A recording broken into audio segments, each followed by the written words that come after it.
Hello friends, स्वागत है आप सभी का हमारे अपने यूट्यूब चैनल अवस्था एकेडमी पे। तो भूकंप बैच आप लोगों ने देखा ही होगा। तो क्लास 10, 12 और आर्ट्स के लिए 2027 के लिए भूकाल मचने वाला है, भूकंप आने वाला है। तो इस भूकंप की क्लास में आप सभी का स्वागत है। और चलिए बिना देर के जितने भी क्वेश्चन होंगे, वो चाहे टेस्ट का हो चाहे चैप्टर वाइज हो, प्रत्येक दिन सुबह शाम हम आपको देते रहेंगे डोज। भूकंप का डोज आपको सुबह शाम मिलता रहेगा। तो वीडियो पर बने रहिएगा और चाहते हैं कि इसका पूरा विस्तार से पढ़ाई करें तो उस चैनल को सब्सक्राइब कीजिए। और जब आपका सब्सक्राइबर बहुत आगे तरफ बढ़ जाएगा और आप लोगों को वीडियो पसंद आएगी तो मैं ज़रूर लेक्चर क्लास भी लेकर आया करूँगा। चलिए वीडियो को शुरू करते हैं। मंगलम पाठ कहाँ से संकलित है? तो आप देख सकते हैं वेद से, पुराण से, उपनिषद से या वेदांग से। तो आंसर क्या हो जाएंगे? मंगलम जो पाठ है वो आपके पुराण से लिए गए, ऑप्शन नंबर बी। अगला क्वेश्चन है कि महान से महान क्या है? तो महान से महान क्या है? आत्मा है, ऋषि है, देवता है या दानव है? तो महान से महान किसको कहा गया है? तो महान से महान आत्मा को कहा गया है, ऑप्शन नंबर ए। 100 क्वेश्चन देखने वाले हैं तो वीडियो में बने रहिएगा पूरा। अगला क्वेश्चन है कि किसकी विजय होती है? सत्य की, क्रोध की, असत्य की या मोह की? तो किसकी विजय होती है? तो हमेशा सत्य की विजय होती है, सत्य की जीत होती है, ऑप्शन नंबर ए। अगला क्वेश्चन है कि नदियां नाम और रूप को छोड़कर कहाँ मिलती है? समुद्र में, तालाब में, मानसरोवर में या झील में? तो आंसर हो जाएंगे ऑप्शन नंबर ए, समुद्र में। अगला क्वेश्चन, किसकी विजय नहीं होती है? सत्य की, धर्म की, असत्य की, पुरुष की? तो 5 के आंसर हो जाएंगे आपके असत्य की, ऑप्शन नंबर बी।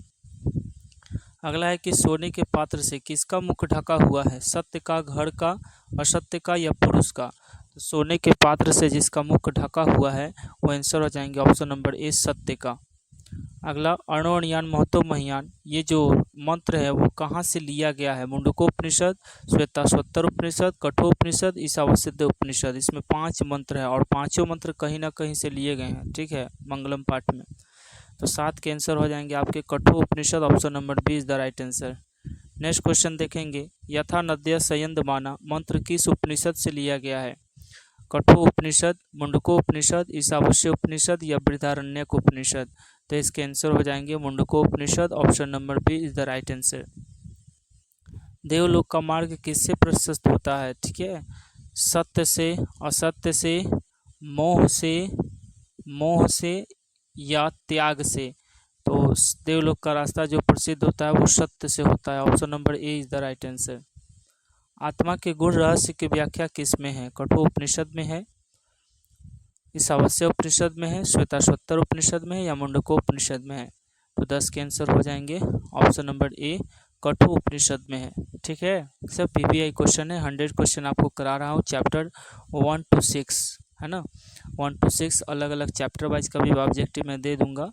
अभी फिलहाल आप इससे कवर कीजिए कि 1 से 6 पार्ट का इंपॉर्टेंट क्वेश्चन कौन कौन से है। तो 10 के आंसर क्या हो जाएंगे? कठोपनिषद। आत्मा के गुण रहस्य, आत्मा के गुण रहस्य का जो व्याख्या वो कठोपनिषद में है। पटना का इतिहास कितना वर्ष पुराना है?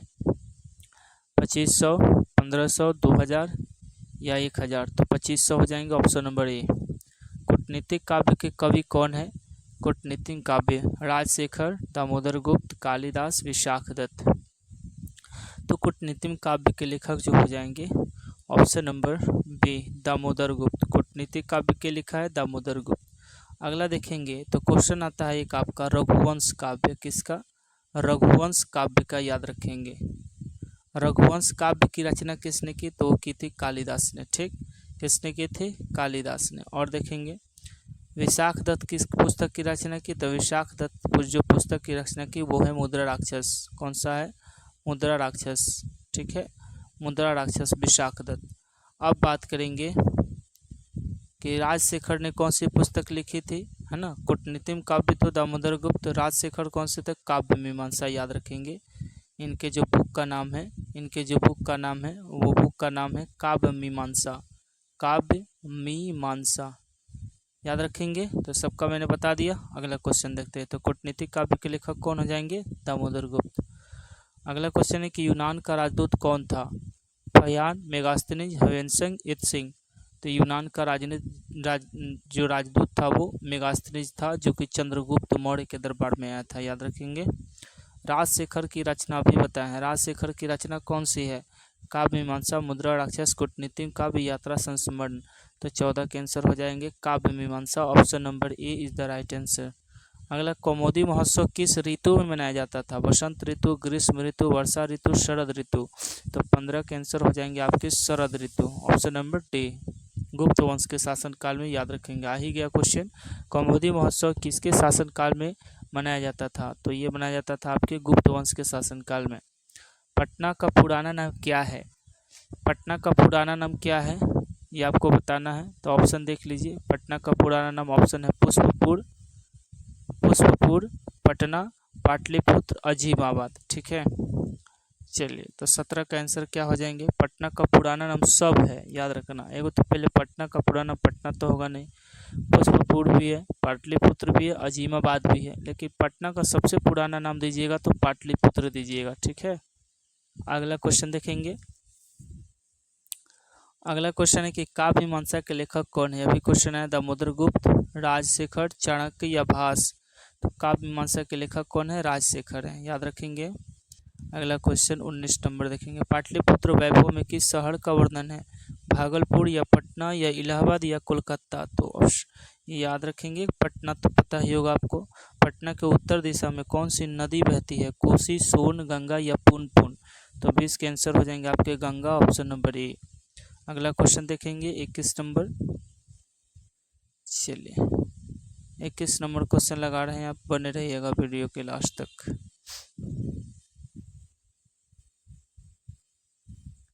चलिए, 21 क्वेश्चन कह रहा है कि सत्यमेव जयते किस उपनिषद का मंत्र है? ईशावास्य उपनिषद, मुंडको उपनिषद, कठोपनिषद, केनो उपनिषद। किस उपनिषद का है? सत्यमेव जयते किस उपनिषद से लिया गया है? तो इसके आंसर क्या हो जाएंगे? इसके आंसर हो जाएंगे Mundaka Upanishad. Option number B is the right answer. ठीक है, चलिए, अगला क्वेश्चन। सिखों के 10वें गुरु कौन थे? तो गुरु गोविंद सिंह थे। ऑप्शन नंबर क्या हो जाएंगे? ऑप्शन नंबर हो जाएंगे आपके, सिखों के 10वें गुरु पूछ रहा है फ्रेंड्स, तो सिखों के 10वें गुरु हो जाएंगे गुरु गोविंद सिंह। गांधी सेतु पुल कहाँ है? तो ये हो जाएगा आपका पटना में। ऑप्शन नंबर ए। गुरु गोविंद सिंह का जन्म स्थान कहाँ है? तो ये हो जाएगा आपका Patna Sahib. Option number A. अलस कथा पाठ के रचयिता कौन है? ऑप्शन देख रहे होंगे। चलिए, तो अलस कथा पाठ के रचयिता हो जाएंगे आपके विद्यापति। अगला क्वेश्चन कि अलस कथा कहाँ से संकलित किया गया है? तो ये किया गया आपका पुरुष परीक्षा से। Option number B. मिथिला का मंत्री कौन था? तो इसके आंसर हो जाएंगे आपके वीरेश्वर। ऑप्शन नंबर सी। अगला है वीरेश्वर का स्वभाव कैसा था? तो ये था दानशील, दानशील था, और क्या था? दयावान था। अगला क्वेश्चन है कि अलस कथा में आग क्यों लगाई गई? अलस कथा में आग क्यों लगाई गई? भगाने के लिए, नष्ट करने के लिए, आलसियों की परीक्षा हेतु, या इनमें से कोई नहीं। तो option number B is the right answer. आलसियों की परीक्षा के लिए आग लगाई गई थी। आग को देखकर कौन सब भाग गए थे? ठीक है ना, असली आलसी भागे, मंत्री भागे, या धूर्त जो बनावटी थे वो भागे, या नियोगी पुरुष भागे। तो 30 के आंसर क्या होगा? धूर्त बनावटी भागे थे। अगला, आग लगने पर भी कितने लोग नहीं भागे थे? है ना, तो 4 लोग नहीं भागे थे। अरे यह कैसा होलाल है, किसने कहा था? है ना, तो ये जो कहा था वो पहले आलसी ने कहा था। दूसरे आलसी ने कहा था लगता है इस घर में आग लग गया है। तीसरे ने कहा था कोई धार्मिक नहीं है जो भीगा हुआ कंबल हम लोगों पर डाल दे और बच जाए। और चौथे ने कहा था कितना बोलते हो, चुप हो जाओ, कोई सुन लेगा तो बाहर निकाल देगा। तो जो राइट आंसर है वो ऑप्शन नंबर ए है। पहले आलसी ने कहा अरे यह कैसा हो हल्ला है, लगता है इस घर में आग लग गया है। किसने कहा था? तो दूसरे आलसी ने कहा था। ठीक है, अगला क्वेश्चन देखें। 33 हो गए, आइए 34 क्वेश्चन लगाते हैं। 34 क्वेश्चन कह रहा है आपका कि कोई धार्मिक वस्त्र से ढक दे। कोई धार्मिक व्यक्ति नहीं है जो भीगा हुआ कंबल डाल दे हम लोगों पर बच जाए। ये किसका कथन है? तो ये तीसरे आलसी ने कहा था। अरे बचा लो, चुप क्यों नहीं रहते हो, किसने कहा? तो ये कहा था आपके चौथे आलसी ने। किसने कहा था बेटा? चौथे आलसी ने कहा था।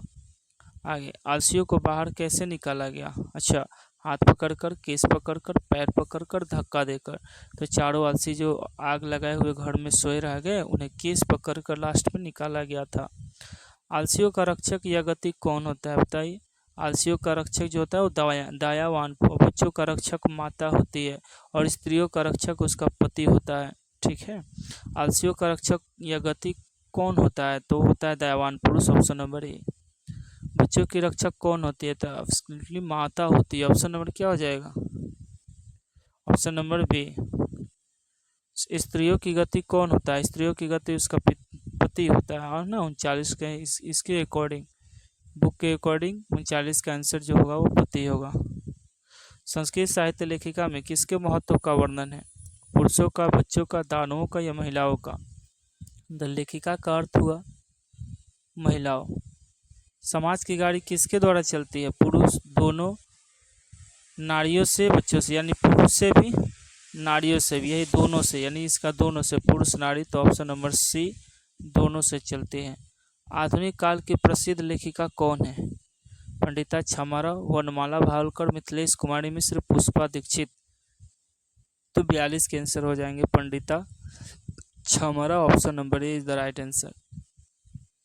शंकर रचितम के रचनाकार कौन है, ठीक है, पंडिता छमाराव है, विजयंका है, वनमाला भावलकर है या गार्गी है। तो शंकर रचितम के जो लेखिका हो जाएंगी वो हो जाएंगी पंडिता छमाराव, ठीक है ना।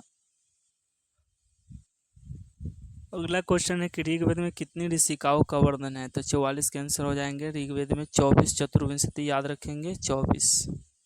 अथर्ववेद में कितनी महिलाओं का उल्लेख है, तो ये हो जाएंगे 5।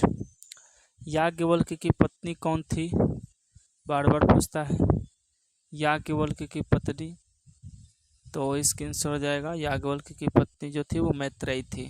ठीक है, याज्ञवल्क्य ने मैत्रेयी को किसकी शिक्षा दी थी, तो वो दी थी आत्म तत्व की। तो 47 के आंसर हो जाएंगे बी। जनक की सभा में शास्त्रों में कुशल कौन थी, तो कौन थी, गार्गी थी, ऑप्शन नंबर बी। विजयंका का काल किस शतक में माना जाता है, सप्तम, कौन सा, 7वीं। ठीक है, आगे देखेंगे विजयंका किस वर्ण की थी, विजयंका किस वर्ण की थी माना जाता है, तो विजयंका जो थी वो श्याम वर्ण की थी। ऑप्शन नंबर क्या हो जाएगा, बी। ठीक है, अगला क्वेश्चन, नीलो उत्पल दल श्यामा, यह उक्ति किसकी है, दंडी की है, याज्ञवल्क्य की है, जनक की है, बाणभट्ट की है। तो 51 के आंसर हो जाएंगे, दंडी की है, ऑप्शन नंबर सी। अगला, सर शुक्ला सरस्वती किसने कहा है, चलिए याज्ञवल्क्य ने कहा, बाणभट्ट ने, दंडी ने या जनक ने। तो इसके आंसर हो जाएंगे दंडी महाराज ने, ऑप्शन नंबर डी। 52 हो गए। आइए 53 नंबर क्वेश्चन चलते हैं। 53 नंबर कह रहा है, वरदाम्बिका परिणय चंपू काव्य के रचयिता कौन है, छमाराव, विजयंका, तिरुमलंबा, देवकुमारिका। तो 53 के जो आंसर हो जाएंगे तिरुमलंबा हो जाएंगे, option number B is the right answer. लौकिक संस्कृत साहित्य में कितनी कवित्रियां हैं, 40, 5, 100 या 24। तो 54 के आंसर हो जाएंगे 40, यानी चत्वारिंशत्। 40 कवित्रियों में प्रथम कल्प कौन थी, प्रथम कल्प कौन थी, तो वो थी विजयंका, ऑप्शन नंबर सी। चालुक्य वंश के राजा कौन थे, तो इसके आंसर हो जाएंगे Chandraditya, option number A is the right answer. Chandraditya की रानी कौन थी, तो चंद्रादित्य की रानी हो जाएगी विजय भट्टारिका, ऑप्शन नंबर ए। मधुरा विजयम महाकाव्य की रचना किसने की, तो ये की थी Ganga Devi, option number B. Ganga Devi के पति का क्या नाम था, तो गंगा देवी का पति का नाम था कंपन राय। अच्युत राय की रानी कौन थी, तो वो थी तिरुमलंबा, ऑप्शन नंबर बी। पंडिता छमाराव के पिता का क्या नाम था, तो उनका नाम था Pandit Shankar Pandurang, option number A. Option number क्या हो जाएंगे, A is the right answer. 62, Satyagraha Gita Meera Lahari के लेखक कौन है, तो ये हो जाएंगे आपके पंडिता छमाराव। आगे, भारत में पाठ का प्रथम पद किस पुराण से लिया गया है, ठीक है।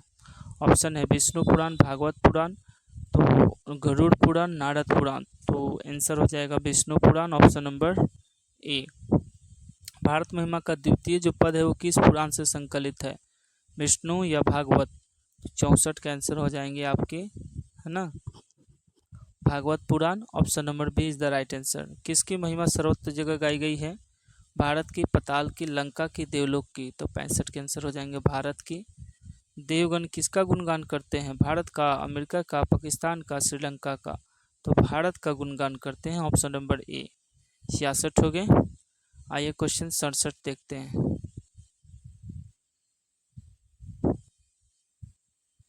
दोस्त 67 क्वेश्चन कह रहे हैं कि भारत की भूमि कैसी है? विशाल है, देव सेविता है, निर्मला वत्सला है, उपयुक्त सभी है। तो 67 के आंसर मेरे अकॉर्डिंग हो जाएंगे उपयुक्त सभी। क्या होंगे? उपयुक्त सभी है। अगला भारत में जन्म लेने वाले की तुलना किससे की गई है? देवता, पक्षी, दानव या पशु? तो देवता से की गई है। अगला क्वेश्चन, हम सबों का कर्तव्य क्या है? 69 का जो आंसर होगा वो देशभक्ति। फ्रेंड्स, इतना मेहनत से क्वेश्चन बना रहे हैं, एक सब्सक्राइब कर लेना, ठीक है, और शेयर भी कर लेना अपने दोस्तों के बीच ताकि वो भी ये वीडियो को देख सके। गायंती देवा किलगानी गीतगानी किस पाठ से संकलित है? तो 70 के आंसर हो जाएंगे भारत महिमा बी। भारत महिमा पाठ में कुल कितने पद या श्लोक हैं? तो 71 के आंसर हो जाएंगे 3, ऑप्शन नंबर ए। हमारी मातृभूमि कैसी है? तो निर्मल है, ठीक है, वात्सला है, ठीक है, विशाल है, ठीक है, उपयुक्त तीनों है, तीनों सही है। जगत का गौरव कौन है? पाकिस्तान, भारत, चीन, श्रीलंका? तो जगत का गौरव जो है वो भारत है। जगत का गौरव कैसा है? शोभनीय, अशोभनीय, बेकार या उपहास योग्य? तो शोभनीय है, याद रखेंगे। विभिन्न जाति धर्म के लोग भारत में कैसे रहते हैं? शत्रुता से, अलग से, एकता से या विवाद से? तो 75 का आंसर होगा एकता के भाव से, ऑप्शन नंबर बी। भारतीय संस्कार पाठ में कितने संस्कार है? 12, 14, 20 या 16? तो ये फ्रेंड्स है आपके 16 संस्कार है टोटल। संस्कारों को मुख्य रूप से कितने भागों में बांटा गया है ना? कितने भागों में बांटा गया है इसको? 4, 6, 3 या 5? ये 5 भागों में बांटे गए हैं। अगला, जन्म से पूर्व कितने संस्कार होते हैं? 3, 1, 5 या 6? तो जन्म से पूर्व 3 संस्कार होता है ना? पुंसवन, गर्भाधान और सीमंतोन्नयन। शैशव संस्कार में कितने संस्कार होते हैं? तो 89 के आंसर हो जाएंगे 6। 16 संस्कार होते हैं। बचपन में जातक्रम, नामकर्म, किशांत, कर्णवेद, है ना? तो इस प्रकार ये 2 और है, इसमें 6 संस्कार होते हैं। शिक्षा संस्कार में कितने होते हैं? तो शिक्षा संस्कार में आपके ऑप्शन नंबर ए 5 होते हैं शिक्षा संस्कार में। विवाह संस्कार के अंतर्गत क्या नहीं आता है? तो विवाह संस्कार के अंतर्गत गोदान नहीं आता है ना? शिक्षा संस्कार में आते हैं। दाह संस्कार कब होता है? जीवन से पहले, मरणोपरांत, शिक्षा समय या विवाह समय? दाह संस्कार अंतिम संस्कार मरणोपरांत होता है। अक्षरारंभ किस संस्कार में बताइए? अक्षर का आरंभ जन्म से पहले, गृहस्थ, मरणोपरांत या शिक्षा में? तो शिक्षा में होगा। 83 का आंसर क्या जाएगा? 83 का आंसर जाएगा सी, ठीक है। अगला क्वेश्चन है, सप्तपदी क्रिया किस संस्कार में संपन्न की जाती है? 7 वचन होता है, 7 को फेरा लेना, शिक्षा, विवाह, जन्म पूर्व या बाल्यकाल? तो ये हो जाएगा विवाह। अगला क्वेश्चन, गुरुगृह में शिष्य किसका पालन करते थे? शिक्षा नियमों का, राजनीति का, सामाजिक नियम का या धर्म का? तो 85 के आंसर हो जाएगा शिक्षा नियमों का, ऑप्शन नंबर ए। आगे, प्राचीन काल में शिष्य को क्या कहा जाता था? छात्र, अंतेवासी, ब्रह्मचारी? प्राचीन काल में शिष्य को क्या कहा जाता था? छात्र, अंतेवासी, ब्रह्मचारी या विद्यार्थी? 86 के जो आंसर हो जाएंगे अंतेवासी, ऑप्शन नंबर सी। अगला क्वेश्चन, किसान संस्कार में प्रथम क्षौर क्रम कहाँ होता है? तो ये होता है, क्षौर का मतलब केशों का अंत करना, मुंडन करवाना, तो गुरु के घर में। 87 का आंसर क्या हो जाएगा? ए। आगे, गृहस्थ जीवन का एकमात्र संस्कार कौन सा है? गृहस्थ जीवन ब्रियाह संस्कार को बोलते हैं। गोदान किस संस्कार का मुख्य कर्म है? किशांत, विवाह, अक्षारंभ, पुष्पन? आंसर हो जाएंगे किशांत, ऑप्शन नंबर ए। आगे, कन्यादान किस संस्कार में होता है? छात्र जीवन, अंत्येष्टि, विवाह संस्कार या जन्म पूर्व? तो इसके आंसर हो जाएंगे विवाह संस्कार। कन्यादान विवाह संस्कार में किए जाते हैं। अगला क्वेश्चन, सीमंतोन्नयन किस संस्कार का एक प्रकार है? जन्म पूर्व, शैक्षणिक, शैशव या विवाह? तो ये जन्म पूर्व संस्कार होते हैं सीमंतोन्नयन। पुंसवन संस्कार कब होता है? जन्म पूर्व, युवावस्था, जन्म के बाद बुढ़ापे में, तो जन्म पूर्व होता है। नामकरण किस संस्कार में होता है? जन्म पूर्व, शिक्षा, शैशव या गृहस्थ? नामकरण जन्म पूर्व होता है। आगे, जन्म पूर्व 3 संस्कार होते हैं, कौन कौन? पहले देख लो। पुंसवन होता है, पुंसवन, गर्भाधान, और एक होता है सीमंतोन्नयन। सीमंतोन्नयन यहाँ पूछ रहा है नामकरण, तो नाम हम कब रखते हैं?